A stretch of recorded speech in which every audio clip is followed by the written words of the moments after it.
Mince, À j'ai moi, loupé. Il n'en faut plus qu'un sur le filet. Mais il en a fait tomber là. Allez, bah, il a validé un objectif, évidemment. Excellent. Un de Bon, 5 allez, points. je vais essayer ici. Piou. Mais non, mais j'arrive pas à faire tomber les oiseaux. Je suis trop délicate. Par contre, je fais bien le piou. Mais oui. Allez, à toi. Encore un petit piou. Oh, pas loin. Ouais, j'ai validé un objectif 5.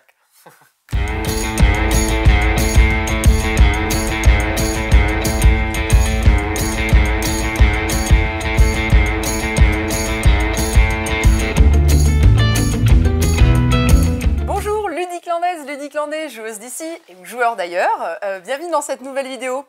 Donc, on va vous présenter sur le fil une petite nouveauté de chez Gigamic qui est top, qu'on adore, jeu familial. Excellent. Mais avant ça, on va présenter des nouveautés, on va présenter des retours en pas stock, mal de des nouveautés, des retours en stock. Pas forcément des nouveautés, mais des jeux qui seront présentés, mis en avant grâce aux éditeurs sur le festival de jeux qui a lieu le 4 et 5 février, on le rappelle, à Mont-de-Marsan. C'est le jeu date. En attendant, eh bien, on se présente. Moi, c'est Steph. Stéphane, moi c'est Laure, et derrière la caméra, Cédric. Je vous présente le jeu Sur le fil de Juan Rodriguez et Julien Protière, illustré par Jonathan Auconte, édité par Gigamic. Donc les auteurs, Juan Rodriguez, c'est aussi celui qui est l'un des auteurs du jeu Trax, une enquête audio dont on a souvent parlé en vidéo et en boutique.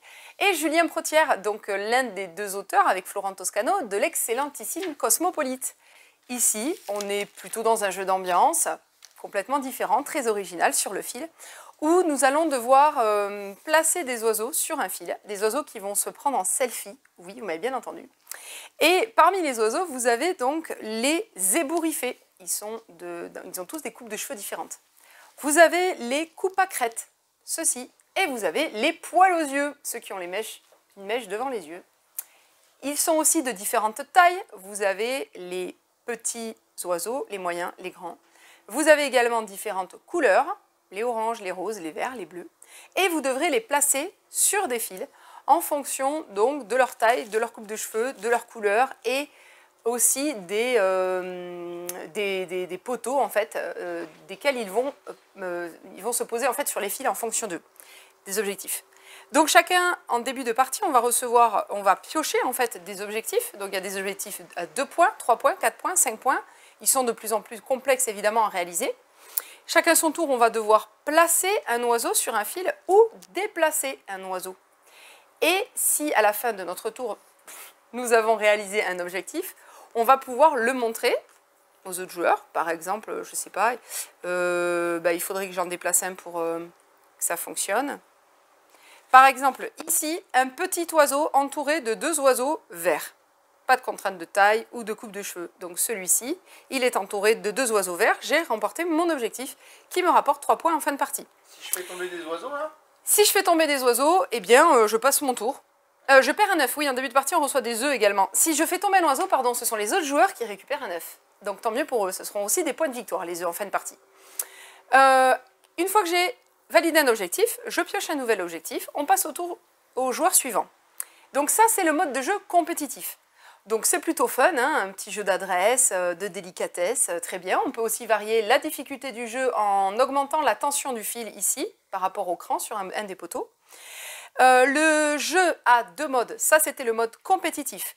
Mode coopératif à présent, chacun va recevoir 2 objectifs en début de partie, il y aura 3 objectifs communs au centre de la table. Sans se parler, on va devoir donc placer le plus efficacement les oiseaux pour remporter un maximum d'objectifs. Pour valider un objectif, vous allez devoir dépenser un selfie. Donc vous avez des petits smartphones en carton dans le jeu, des selfies. On va essayer de valider un maximum d'objectifs pendant le même tour et donc dépenser efficacement un selfie. À la fin de la partie, si on a réalisé tous les objectifs avant la fin de la réserve de selfies, c'est gagné. Si on a épuisé les selfies mais qu'on n'a pas terminé de valider les objectifs, c'est perdu. Donc on peut aussi jouer tous ensemble. Jeu évidemment avec une difficulté première qui est la non-communication puisqu'on n'aura pas le droit de parler entre nous. Voilà pour les 2 modes de jeu différents sur le fil. C'est un jeu qui se joue à partir de 7 ans. Ce sont des parties entre 2 et 4 joueurs et je dirais que ça se joue en 20 minutes, une demi-heure de jeu à peu près. Amusez-vous bien sur ce jeu-là. Allez, donc après cette belle petite présentation sur les oiseaux, cuit. Bien le cuit, maîtrisez bien le cuit alors. On a des retours sur du Mimto. Mimto, on avait fait Mimto Famille la semaine dernière et on a du Mimto Pop Culture. Alors, petite différence Mimto Pop Culture, donc 4-10 joueurs, 12 ans et plus. Du coup, là, c'est un jeu de Nicolas Bourgoin, illustré par Stivo. Mais cette fois-ci, c'est du coop. On va essayer de deviner un personnage et une phrase ou une action dans le domaine avec des références pop culture. Par exemple, ça va être un Yoda sapé comme jamais. Et bien hop, on va devoir imiter le Yoda et le saper comme jamais. Pas facile, je le ferai pas. Non, non, non, non, non, non. Je suis déçu. Donc du coup, au tour de rôle, on va essayer d'en faire un maximum pendant 15 minutes. Tout ce qui est réussi va dans une boîte, un point. Tout ce qui n'est pas réussi ou qu'on a passé va dans l'autre côté de la boîte pour moins un point. Et il faudra faire un maximum de points pendant ces 15 minutes-là. Donc on a tout, hein, du Joker, joue du piano debout, un Gremlin a les yeux couleur mentalo, pas facile tout ça. Hein. Donc voilà, ça c'est le pop, Mimto Pop Culture. Belle référence aussi, sympa. Tiens, suis-moi Cédric de ce côté-là, parce que de ce côté-là, on a fait une gros réassort de puzzles où les Arcanas sont revenus avec Alice au Pays des Merveilles et le Chaperon Rouge. Donc ça, sympa, tout est revenu de ce côté-là, impeccable. Et comme promis, Star Wars X-Wing, je suis régalé. Il y en a déjà plus beaucoup. Oui, alors moi je suis à la maison, j'ai monté mes petites... Je suis parti, j'ai monté des petites figurines qui sont excellentes. Star Wars X-Wing, c'est un jeu de combat spatial tactique avec des figurines pour 2 joueurs, conçu par Jay Little. Alors, ce qui est très bien, bon déjà du Super Matter, c'est un FFG, vraiment très très beau matériel, un X-Wing de taille, vous allez avoir de belles figurines à monter, un tutoriel avec des bases de règles toutes simples, comme nous l'avait dit en commentaire un de nous qui nous suit bien sur YouTube, c'est vraiment un jeu accessible dans les premières parties. Parce que vous allez choisir une action, donc un déplacement. Celui qui a la plus petite initiative va se déplacer à l'aide de petits gabarits. Donc c'est sur un petit cadran qu'on règle tout ça. Du coup après, là dans l'exemple par exemple, le X-Wing se déplacerait à l'issue. Et ensuite, deuxième action, eh bien on va engager. Donc on va s'engager, on va faire des tirs et ainsi de suite. Et les parties vont s'enchaîner comme ça. Après, là, ça devient intéressant. Parce qu'on va commencer à rajouter des actions spécifiques. Des loopings, des mouvements, des manœuvres, des dispersions, plein de petites choses comme ça. Les pilotes, on va pouvoir améliorer nos pilotes. Nos vaisseaux, on va pouvoir améliorer aussi les vaisseaux. La gamme est étendue un maximum. C'est vrai que tu as participé, toi tu as fait aussi à l'assaut, vous l'avez celui-ci, vous y jouez aussi. Oui. Ouais, ça c'est sympa, moi je me régale. Les ailes du X-Wing se rabattent et bougent, mais c'est magnifique. Non, c'est très très bien, franchement. Et pour découvrir le jeu un petit peu de figurines, de combat, des choses comme ça, très accessible, très intéressant, une belle, vraiment, voilà, très très bien, Star Wars X-Wing. De ce côté-là, on est bien. Allez. Je ne vais pas trop vite, sinon il ne suit pas. Donc, alors, comme je disais, on a eu un gros réassort. Allez, Missing, tous les unlocks sont revenus. Sherlock Holmes, détective conseil, horreur, enquête à Arkham, ça n'était plus là pendant un petit moment, c'est revenu. Donc c'est dans la gamme des détectives conseil des Sherlock Holmes. Donc là c'est dans l'univers Arkham, 5 enquêtes, vraiment sympa, du très beau matériel. Alors ça c'était publié par les Spesco bien sûr. Détective conseil du mythe de Cthulhu basé sur le système détective conseil. Grégory Privat, voilà. Ça c'est une belle collection à chaque fois, hein, que ce soit les détectives conseil, les 4 que l'on a, et le horreur Arkham. Très très bien, très belles enquêtes. Pas faciles, hein, ils sont pas faciles. De l'atypique. De l'atypique. Fog of Love. Alors c'est un jeu pour 2 joueurs. Pas forcément pour les amoureux. On va jouer un couple. Mais il n'y a pas de genre. Homme, femme, femme, femme, homme, homme. Vous mettez ce que vous voulez, c'est vous qui allez. Et puis il n'y a pas d'incidence sur l'histoire en plus. Alors je ne sais pas si tu peux voir le plateau qui est ici. En fait, on va, vivre à travers différents scénarios et chapitres la vie d'un couple. Comme je vous disais, sans genre prédominant, hein, il n'y a pas de souci là-dessus. Donc, 2 joueurs, 60-120 minutes, à partir de 16 ans. Parce que voilà, c'est sur la vie d'un couple. Donc, oui, les histoires qui vont se raccorder, il faut avoir un petit peu de vécu, il faut avoir des choses comme ça. Jacob Jaskov, voilà, tout à fait, une comédie romantique sur un plateau, exactement. Fog of Love, le brouillard de l'amour. Vous allez, au départ de la partie, tirer une profession, différents traits, différentes choses qui auraient pu et qui va vous servir pour l'attrait que vous aurez avec la personne qui est en face. Pourquoi elle vous a attiré, son caractère, ainsi de suite. Et à travers donc, ce chapitre et différentes scènes, vous allez faire des choix. Des choix de comportement, d'activité. Oui, j'aurais réagi comme ça. Pas en tant que Stéphane ou en tant que un tel ou l'autre personne que vous avez en face. Non, en tant que la personne que vous avez tirée au départ de la partie. Que vous allez incarner. Que vous allez incarner, tout à fait. Et tout ça, à travers ces chapitres, on va essayer de s'équilibrer à travers la discipline, la curiosité, l'extraversion, la sensibilité, la bienveillance, la sincérité. Et là, il faut se faire plaisir, puisque c'est un rôle que l'on joue. On est un petit peu d'ailleurs, un peu dans ce jeu de rôle en fait. Un peu dans un jeu de rôle sur un petit plateau avec des couples comme ça. Et on va falloir s'équilibrer. On a des objectifs de début de partie qui nous sont demandés. Donc on va aller avec un système de pions, de votes, ainsi de suite, jusqu'à une destinée. Quelle était la destinée du couple? Resterez-vous ensemble ou vous séparerez? Fog of Love, alors c'est vraiment très atypique là. Là il faut, c'est particulier, mais ça mérite d'être là, ça mérite de sortir comme ça et voilà, belle découverte.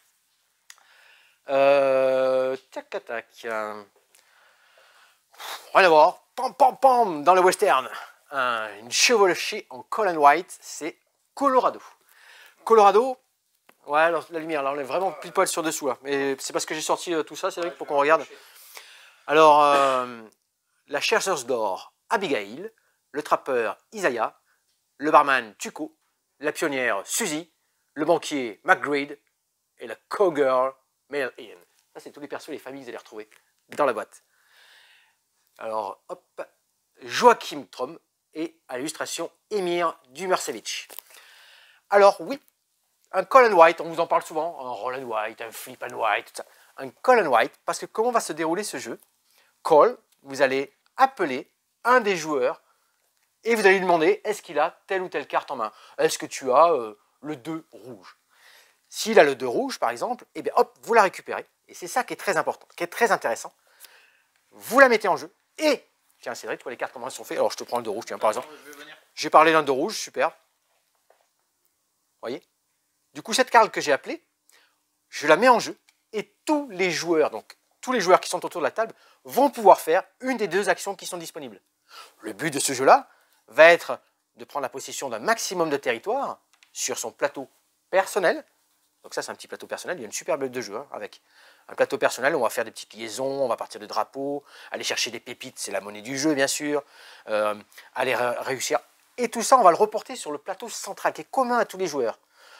Tiens, ça me rappelle un petit peu dans les Mille et Fiori, tu sais, quand on avait plusieurs destinations à faire, plusieurs objectifs, il fallait être le premier pour réaliser tel ou tel objectif, mais là c'est un peu pareil. Il faut être le premier à avoir le Wanted, par exemple, qui sont à 2 extrémités du territoire. Et bien, si on est le premier, on va marquer plus de points. Les Wanted, c'est ici, le Saloon, et ainsi de suite. On va faire plein de petites choses comme ça.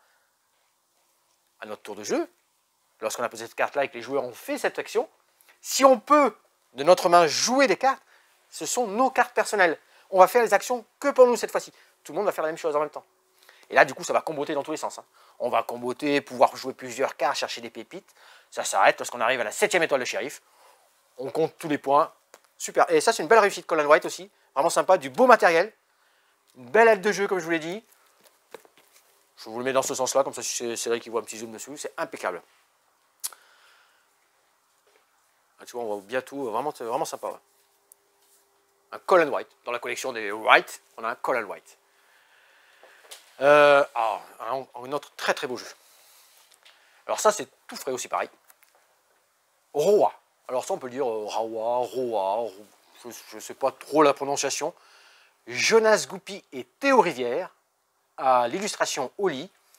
Et Valériane Olé. La petite règle, ça doit être celle qui a mis tout en place la disposition graphique du matériel, de la règle, tout ça, je pense. Dit comme ça. Roa. Alors Roa, c'est... la Terre avait disparu et elle renaît en fait, elle reprend vie. Et on est des chamans, on va essayer de se débrouiller dans tout ça. C'est un peu tendance en ce moment. Ouais, tout ce qui est un peu vert, tout ce qui est un peu les tribus du vent, tout ça, ouais, tout à fait, dans cet esprit-là. Là c'est pas rien, tu peux faire un zoom sur le matériel, les illustrations, magnifique aussi, très très bien. Et une règle de jeu, mais limpide. Ah ouais, vraiment très très agréable à jouer. Comment ça va se dérouler? Laure, tu peux nous en parler? Tiens, on a fait une petite partie de démo sur celui-ci. Oui. Ouais, ouais, vas-y, bien Vous sûr. avez joué sans moi? Ouais, non, très bien. Eh oui. Vas-y, vas-y, tiens, je En juste. ce moment, on a 2 stagiaires en plus en boutique, donc on joue, on découvre, c'est génial. Vas-y, j'ai juste pitché On voit si qu'il tu vient veux, de pas de sortir, souci. oui. Ouais. Alors quoi dire, vous avez, On fait ça à deux, pas de problème. on a chacun un plateau qui représente un biome. Je crois que c'est ça, un biome. Hein, c'est ouais. Vachement axé sur la nature, les Tout à fait. divinités, etc. de la nature. Il va y avoir des cartes qui vont être posées sur des plateaux entre les joueurs. Et selon où vous en êtes sur votre plateau, donc en fait on joue un tour de plateau personnel. 12 Quand actions, on a terminé, 12 c'est la tours. fin de la partie. Voilà, on joue 12 tours.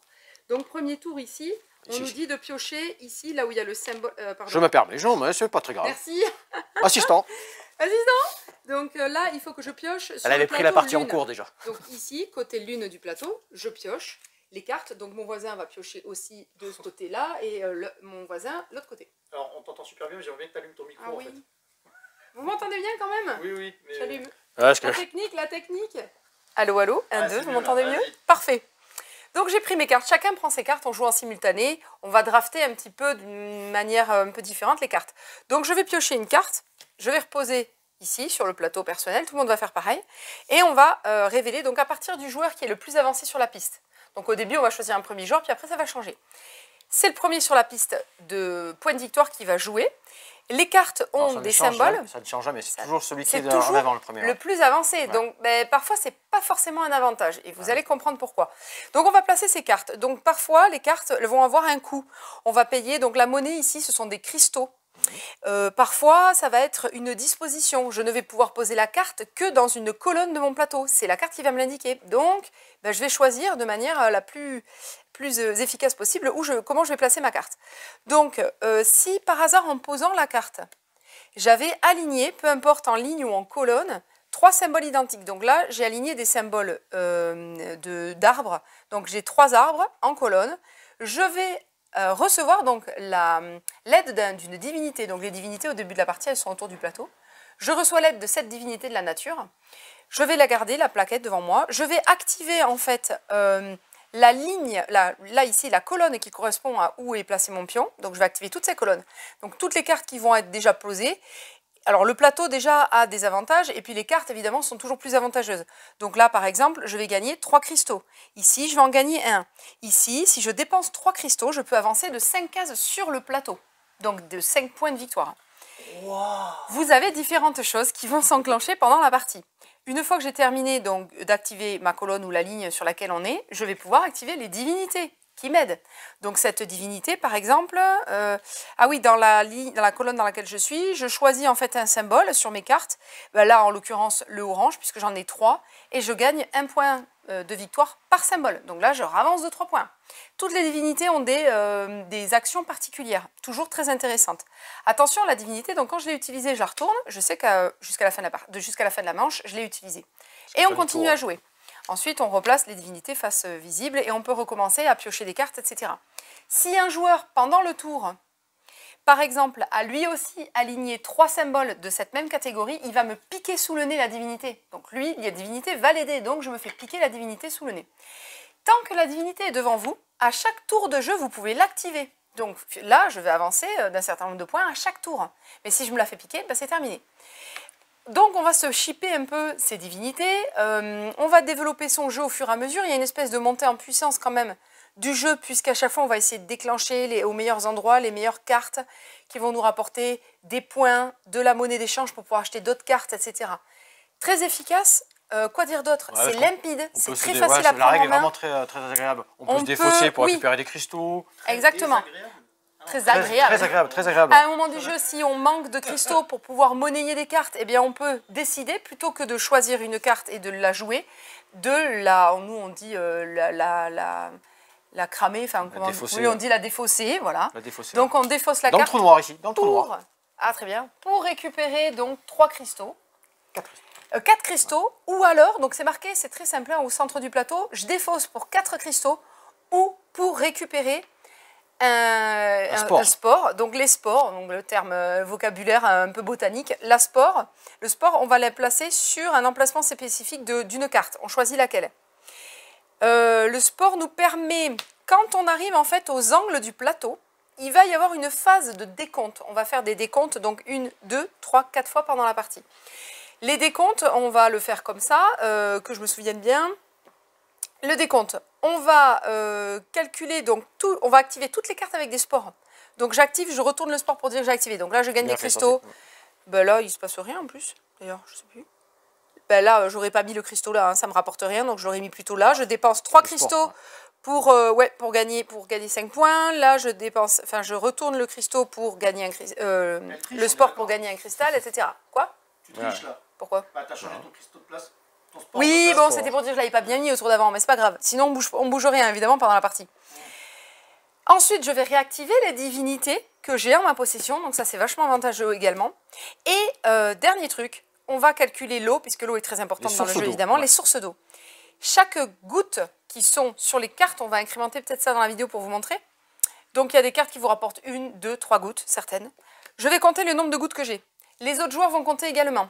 Si moi, par exemple, j'ai 5 gouttes et le joueur qui en possède le moins en a une, par exemple, je compte la différence. Donc 5 moins 1, 4. J'avance de 4 cartes, de 4 cases. Donc de 4 points. De 4 points de victoire. Si un joueur avait plus de 5 gouttes d'eau de différence avec le joueur qui en a le moins, dans ce cas, ce joueur-là gagne 15 points de victoire automatiquement. Donc on avance de 15. Et ça, on peut le faire plusieurs fois pendant la partie. Et ça, c'est hyper efficace comme stratégie. Et tout ça là, tout est repris ici là au centre. Tout est repris sur le... C'est vraiment super très simple. Voilà. Une fois qu'on a compris les symboles, la mécanique, c'est très simple à prendre en main et à jouer. Après, il y a une belle aide de jeu sur la guerrière. Oui, les illustrations sont juste magnifiques. Ça, il faut le montrer également. C'est illustré par Oli. Les grignettes. Voilà, qui a aussi illustré les grignettes dont on vous a parlé. Un petit jeu de cherche et trouve avec des petits monstres à trouver. Donc très chouette. On a dit les auteurs du jeu, tu l'as dit bah, très bien. Ça, c'est une belle surprise. Hein. Et ça, oui. Donc on peut jouer jusqu'à 5. Alors là, on a fait des parties à 3 joueurs. 2-3 joueurs. Mais je pense qu'à 5, c'est encore plus, plus dynamique. Ben, on pique en fait vraiment les divinités sous le nez des autres. Donc il peut toujours y avoir une stratégie qui est contrebalancée par l'action d'un joueur. C'est assez sympa, vraiment. Là, tout ce que vous m'avez montré, je vais pouvoir le tester au festival le 4 et 5 février. Oui, Roa sera aussi présenté sur le festival. Fog of Love, non, il n'est pas sur le festival. C'est une nouveauté par contre, effectivement. Oui, bon, on n'a pas tous les jeux n'y seront pas, mais il y en aura beaucoup. Ouais, très bien. Oui, on le fera jouer. Il va jouer, il va se jouer tout seul, hein, vraiment. C'est 3 quarts d'heure de. Exactement. C'est 3 quarts d'heure de jeu à partir de 10 ans. On joue de 2 à 5 joueurs. Vraiment, ça c'est la petite nouveauté qui nous fait bien plaisir en ce début d'année. Très chouette. Allez, on reste là dans le coin, tiens Cédric. Alors nous, c'est quelque chose qu'on n'avait pas eu depuis longtemps, l'année des 5 empereurs, et qui est revenu ici, qui est revenu chez nous, et qui sera donc, comme tu dis tout à fait, sur le festival, qu'on pourra y jouer dessus. Alors, l'année des 5 empereurs, alors c'est... alors, j'ai pas les prénoms, je m'en excuse. L'illustration Zael et Krell comme auteur du jeu. On les rajoutera. Ouais, j'ai pas les prénoms. Par contre, c'est fait avec Luc Dunum. C'est le musée et théâtre romain de Lyon. Je voulais dire que ça a été fait avec amour. Mais certainement aussi avec amour, parce qu'à l'intérieur, il y a tout un livret historique qui va vous raconter toute l'histoire des différents personnages, des provinces que vous avez rencontrées, tout ça. Donc voilà. Donc c'est basé sur des faits réels. Ah, c'est basé sur des faits réels, complètement. Tout existe, tout ça. Et il y a vraiment un détail sur tous les objectifs. Vous allez voir, je vais vous en parler un petit peu plus tard, de tous les consuls, de tout ce que vous allez rencontrer. Il y a un petit texte qui est écrit, qui vous explique tout dessus. Donc ça, l'année des 5 empereurs.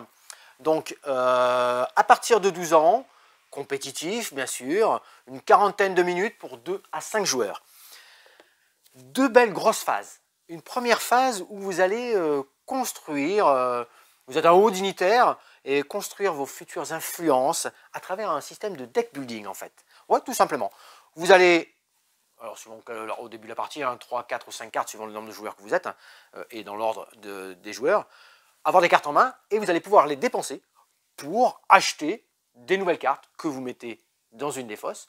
Lorsque votre tour est terminé, vous mélangez vos défausses, et alors pour les spécialistes du deck building, et vous les mettez sous votre pioche, et vous reprenez. Et ça va être ce système-là pour pouvoir prévoir votre avenir, prévoir le moment opportun où vous allez prétendre à devenir empereur. Peut-être. Donc tout ça, oui, en effet, alors pareil, très beau dos de la carte.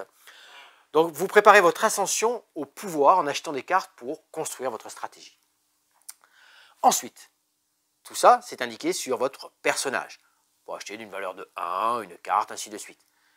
Lorsque vous vous sentez capable, vous êtes prêt, vous retournez cette carte et vous postulez à devenir empereur. Là, les règles sont un peu modifiées. Par exemple, vous allez de suite récupérer une base et une légion, prendre la possession d'une province.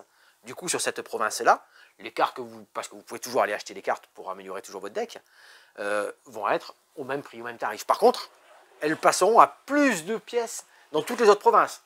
Petite mécanique. Donc, à un moment donné, vous allez peut-être pouvoir certainement vouloir déplacer vos légions pour prendre d'autres provinces. C'est intéressant, du coup, pour acheter toujours un peu moins cher.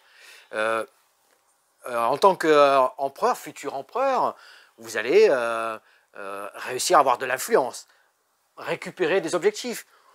Au bout d'un certain nombre, c'est 7 objectifs, vous allez 4 objectifs, pardon, vous aurez remporté la partie. Il y a une version tutoriel, une version pour expérimenter le jeu. Vous allez enlever 30 petites cartes avec des petits anneaux dessus et que vous sortirez du deck pour apprendre le jeu et vous obtiendrez que 3 objectifs pour gagner la partie.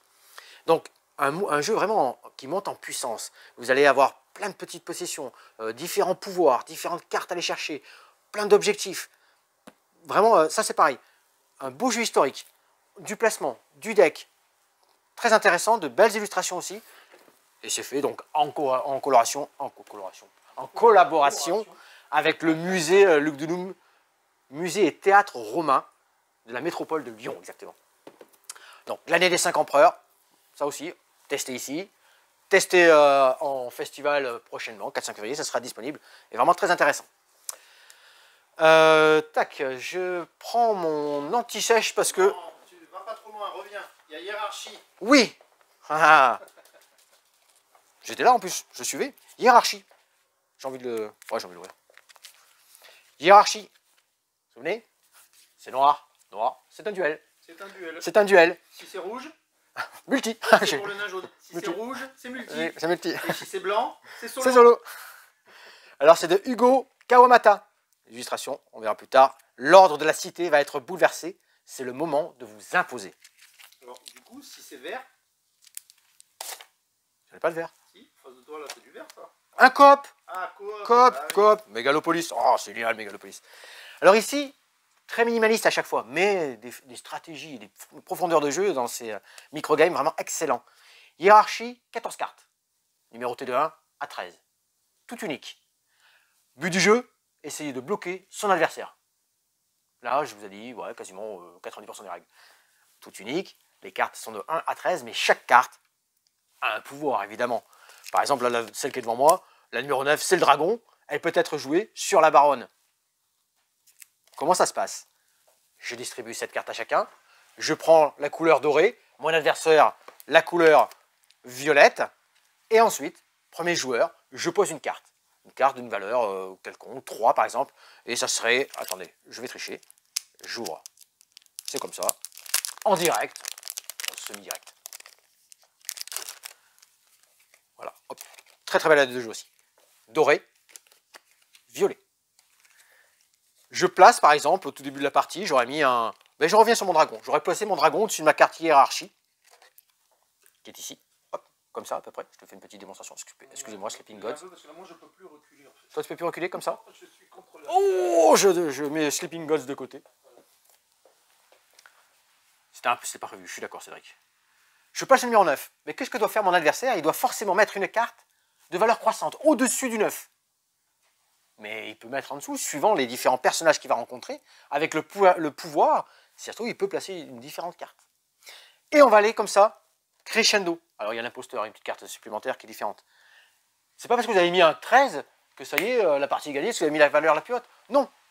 Vous connaissez les cartes de vos adversaires parce que, petite précision évidemment, les 7 cartes, et les vôtres, et celles de votre adversaire, sont sur la table visibles.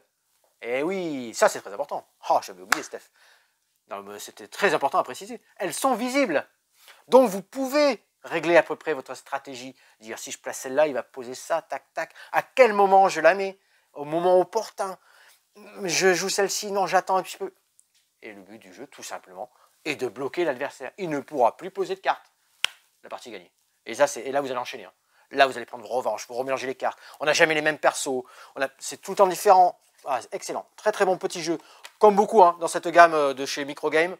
Il y a vraiment de belles choses. On a parlé de Mégalopolis devant. Il y a plein de Libération la dernière fois. Ouais, vraiment très très très très bon. J'avais mis... ma petite, elle était là. Ah, viens, tiens.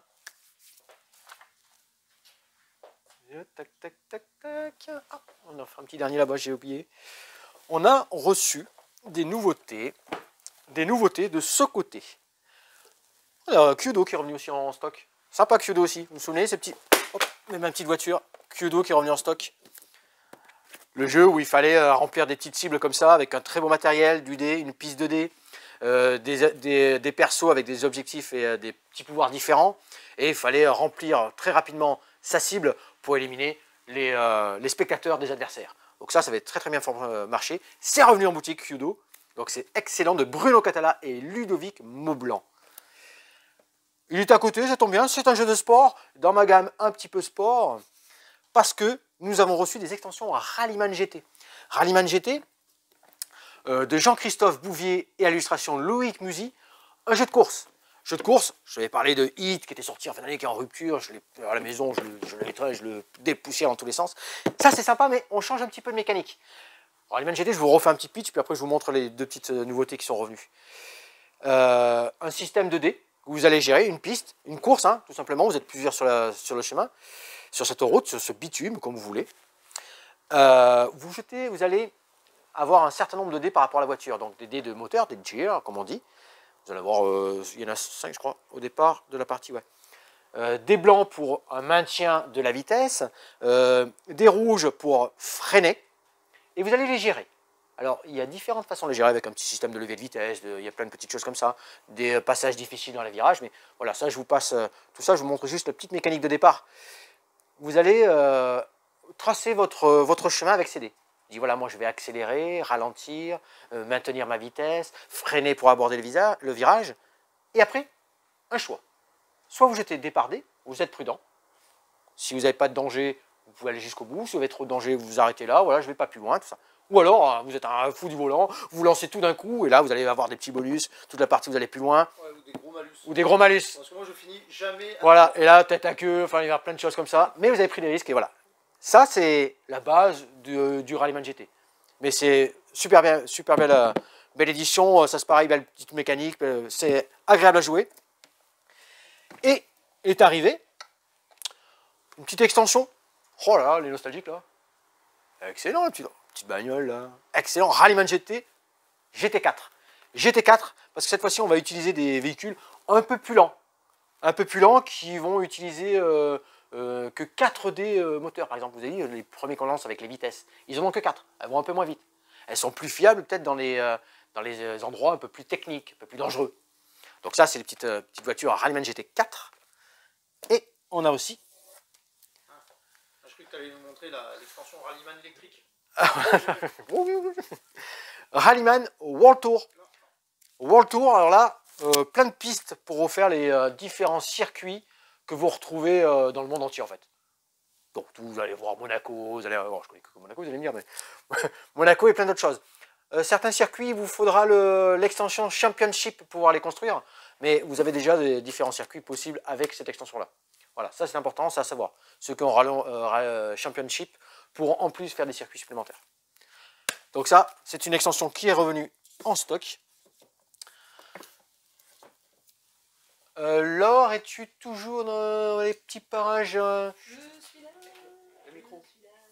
Est-ce que... La bosse. Ouais, on a reçu un jeu d'ambiance... Oui, Wink. Oui. Oui, Wink, oui, Wink espion. Oui, alors je Wink cherche. n'est pas une nouveauté. Wink une nouveauté. n'est pas un retour en stock, mais c'est un jeu dont je vais vous parler puisqu'il sera sur le festival également. On l'a mis où? On l'a mis où, Wink? On l'a mis dans les jeux d'ambiance, dans les jeux un peu de délire. Donc Wink est ici, ce n'est pas une nouveauté, ce n'est pas un retour en stock. On vous en parle parce qu'il sera à découvrir, à jouer sur le festival du jeu début février. Wink, c'est un jeu très facile, on explique vraiment en même pas 30 secondes, 1 minute.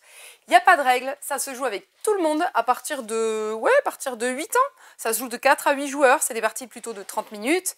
L'auteur, alors, Fred Krawinkel, et c'est illustré par Stivo. C'est un super petit jeu donc d'espion. On est chacun en fait un espion, enfin un espion je crois dans le jeu, oui. Oui, un espion. Et on doit trouver l'espion qui est avec nous. En fait, on a des cartes posées sur la table avec des personnages et des chiffres sur les cartes. On se redistribue les jumelles de toutes ces cartes en fait dans nos mains. Et donc, je vais placer mon personnage. Par exemple, je suis la joueuse verte, vous savez que moi, je joue en vert toujours. Je place mon personnage vert sur une carte, la numéro 23. Évidemment, il ne faut pas que ce soit une carte que j'ai aussi en main. Je vais appeler, je vais dire, ah ben moi j'appelle l'espion numéro 23. Donc il y a forcément un joueur autour de la table qui a la carte numéro 23. Chacun son tour, on va appeler un espion. Pendant que les autres jouent, il y a l'espion qui a la carte numéro 23 qui va essayer de me faire un clin d'œil discrètement pour que je comprenne que c'est lui qui a la carte que je cherche. C'est lui le deuxième espion. Il faut maîtriser le clin d'œil là par contre. Il faut maîtriser le clin d'œil, bien sûr, hein, et maîtriser la discrétion. C'est un peu le jeu du Kems en fait. Vous allez tenter de faire le clin d'œil à la personne qui vous a appelé en fait, sans vous faire griller par les autres. À tout moment pendant la partie, on peut dire « Ah, moi je pense que c'est toi le 23, tu es en train de faire un clin d'œil à celui-ci là. » Si jamais il a raison, eh bien les cartes sont récupérées. Oui, d'ailleurs la personne récupère les 2 cartes et gagne 2 points. Si par contre ça revient à mon tour et que je pense avoir compris qui a le numéro, je ne sais plus ce que je dis depuis le début, 25, je pense avoir compris qui est le 25, je vais dire, ah, c'est toi qui as cette carte-là. Oui, ben, dans ce cas-là, ce joueur gagne un point parce qu'il gagne la carte, c'est pas grave, 23. Et moi, je récupère la carte qui est sous mon pion et je gagne un point. Et mon pion, je vais le placer sur une autre carte, donc je vais appeler quelqu'un d'autre. Si je me trompe, est-ce que je dis c'est Stéphane qui me fait des clés depuis le début de la partie? Il dit non, absolument pas, c'est pas moi qui ai la carte 23. C'était un autre joueur. Ah bah du coup, je me fais avoir, je retourne la carte espion, personne ne marque de points. Et j'appelle un autre espion dans tous les cas. Et on va faire comme ça des tours de jeu jusqu'à la fin de la partie, qu'il n'y ait plus de cartes, enfin jusqu'à ce qu'on ait dépensé nos cartes contre espions, enfin bref. On se marre parce que tout le monde se suspecte, on est discrètement en train d'essayer de faire des clins d'œil, mais on essaye de pas trop cligner les yeux pour pas qu'on se fasse avoir par un autre joueur. Enfin, c'est super drôle à jouer. Ça marche très bien, ça sera présenté sur le festival également. On en parle parce que ça sera sur, on en parle parce que ça sera sur le festival. Voilà, et ça fait partie des jeux de référence. Il date ce jeu-là et il marche très bien. Ce qu'il faut savoir, c'est que sur le festival, quand même, il va y avoir plus de 80 oui, il y aura, jeux, il me semble. oui, je crois, à peu près 80 jeux. Donc il y aura des jeux enfants, vraiment, des jeux familiaux, des jeux d'ambiance, quelques jeux experts, très bons jeux. Et puis des jeux en exclusivité, puisque nous avons la chance, grâce à un éditeur, Matago en particulier, d'avoir quelques jeux qui ne seront pas encore en vente en France, mais qu'on aura et qu'on présentera sur le festival et que vous pourrez repartir chez vous avec. C'est super, excellent ça. Voilà. Eh bien, merci à tous d'avoir suivi cette vidéo. On rappelle qu'il reste des soldes, évidemment, donc on vous montre. Hop, l'espace solde est toujours ici, n'hésitez pas. Il y a encore des jeux enfants, experts, ambiance, des extensions de jeux. N'hésitez pas à passer en boutique ou sur le site internet également. Donc vous nous retrouvez sur la chaîne YouTube, vous y êtes. Merci, vous pouvez liker, vous pouvez commenter, vous pouvez partager cette vidéo, en parler autour de vous. Abonnez-vous. Abonnez-vous, bien sûr.